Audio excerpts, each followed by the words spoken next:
খুঁটিনাটি সবার আগে সবার পাশে, যেখানে সেখানে যখন তখন।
নমস্কার, আমি শান্তনু। খুঁটিনাটির পর্দায় আপনাদের স্বাগত। আমাদের সর্বশ্রেষ্ঠ উৎসব দুর্গাপুজো আর কিন্তু খুব বেশি দেরি নেই। বেশিরভাগ দুর্গাপুজো মণ্ডপেই প্যান্ডেল বাঁধার কাজ কিন্তু শুরু হয়ে গেছে। আমাদের প্রতিনিধি সায়ন আজ পৌঁছে গেছিল মৃৎশিল্পীর ঘরে। গিয়ে দেখা গেল অন্যান্য বছরের মতো এবছর কিন্তু খুব একটা তাদের তৎপরতা নেই, কাজ চলছে ধিমে তালে। চলুন শুনে নিই সরাসরি মৃৎশিল্পীর মুখ থেকে এই প্যান্ডামিক সিচুয়েশানে তাদের দুর্গা প্রতিমার অর্ডার কিরাম আছে এবং তাদের কি বক্তব্য আছে। চলুন একবার শুনে নিই। অন্যবারের তুলনায় যেটা হয় সেই তুলনায় এবার কিছু ক্লাবে আমাদের কাজ করবে, আর প্রত্যেকটা ক্লাবই চায় এখন এবছর ছোটো করে কোনো রকমের পুজোটা বজায় রাখার জন্য। আর বেশিরভাগই আমাদের এক কাঠামোর মাল, অন্যবারের তুলনায় এবার এক কাঠামোর মালটা আমাদের বেশি। এবছর মোটামুটি কম দামে সবাই চাইছে যে কোনো রকমের পুজোটা বজায় রাখি অল্প দামে, যে তুলনায় আগের বছর যে বিক্রি হয়েছে আমরা করতে পেরেছি করোনা প্রভাব পড়াতে সব অল্প দামেই ঠাকুর এবছর। আর লকডাউনে আমরা 6-7 মাস বসেছিলাম, যাই হোক কাজটা চালু হওয়াতে মানে একটা আশার আলো, কোনো রকম চলার মতন আমরা একটা পেয়েছি আশার আলো। হয়তো আমাদের 5 মাস একদম লকডাউনে বসেইছিলাম কাজ। যাক দুর্গা পুজোটা চালু হয়েছে, এটা আমরা খুশি। কম পয়সা হলেও কিছুটা আমাদের চলার মতন হয়েছে এবছর। নগরের ষষ্ঠী পুকুরে ঠাকুর আছে, তারপরে আমাদের আবাসনে এখানে অতিথি ফ্ল্যাটে একটা ওখানে ঠাকুর যায়, কানাইপুরে একটা ঠাকুর গেছে, আমাদের কোন্নগরে হাতিকুলে একটা ঠাকুর আছে। এরকম বিভিন্ন জায়গায় কোন্নগরে আমার 8-10টা ঠাকুর আছে। বাইরে আমাদের হাওড়ায় একটা যাবে, হাওড়ায় একটা ওই 7 ফুট দুর্গা একটা যাবে, বাইরে ওই একটাই।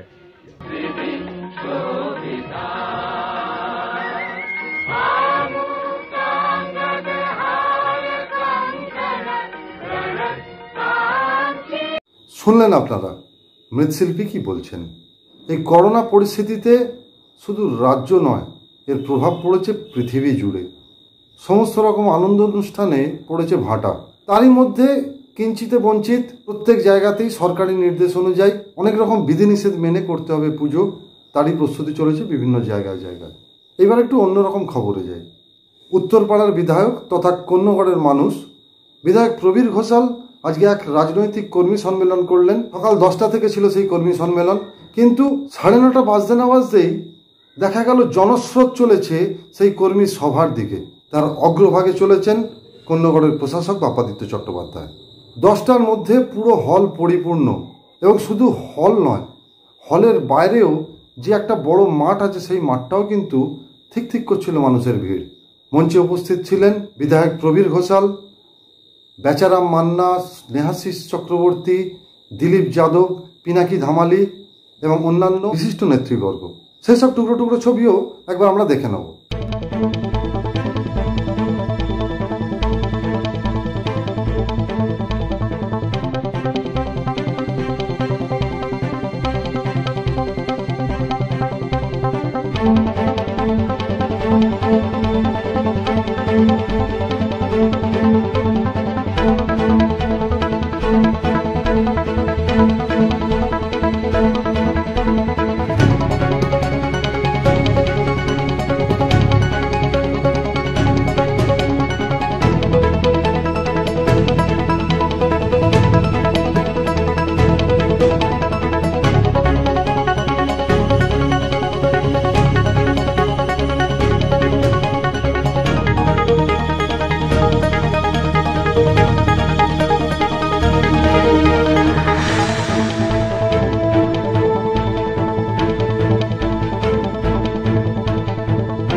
দেখলেন আপনারা, যদিও এটা একটা রাজনৈতিক অনুষ্ঠান ছিল, কিন্তু যেহেতু উত্তরপাড়ার বিধায়ক আমাদের কোন্নগড়ের মানুষ, আর আপনারা জানেন আমি কোন্নগড় নিয়েই সাধারণত খবর করে থাকি, তাই বিধায়ক প্রবীর ঘোষালের এই অনুষ্ঠানটা আপনাদের সামনে তুলে ধরলাম।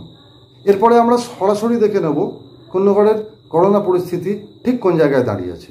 গত 24 ঘন্টায় কোন্নগড়ের 3 জন মানুষ করোনায় সংক্রামিত হয়েছেন। 9, 11 এবং 12 এই 3টি ওয়ার্ডের 3 জন মানুষ করোনায় সংক্রামিত হয়েছেন। এই মুহূর্তে অ্যাক্টিভ পেশেন্টের সংখ্যা 37। গতকাল সংখ্যাটা ছিল 42। সুস্থ হয়ে স্বাভাবিক জীবনে ফিরে গেছেন 313 জন। গতকাল সংখ্যাটা ছিল 305। নতুন করে কোনো মৃত্যুর সংবাদ নেই। প্রথম থেকে আজ অবধি টোটাল করোনায় আক্রান্তের সংখ্যা 364। এই ছিল কোন্নগড়ের টুকরো টুকরো খবর।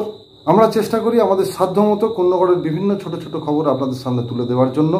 যদি আমাদের এই ধরনের খবর আপনাদের ভালো লেগে থাকে, অবশ্যই লাইক করবেন এবং সাবস্ক্রাইব করে আমাদের উৎসাহিত করবেন। যেতে যেতে আরও একবার বলে যাই, নিজেদের সচেতনতা বজায় রাখুন। তার কারণ এখন যদি আপনার বা আমার শরীরে করোনা প্রবেশ করে, তাহলে 14 দিন আমাদের বাড়ি থেকে বেরোনো বন্ধ হয়ে যাবে। দুর্গাপুজোটা কিন্তু আর আমরা উপভোগ করতে পারবো না।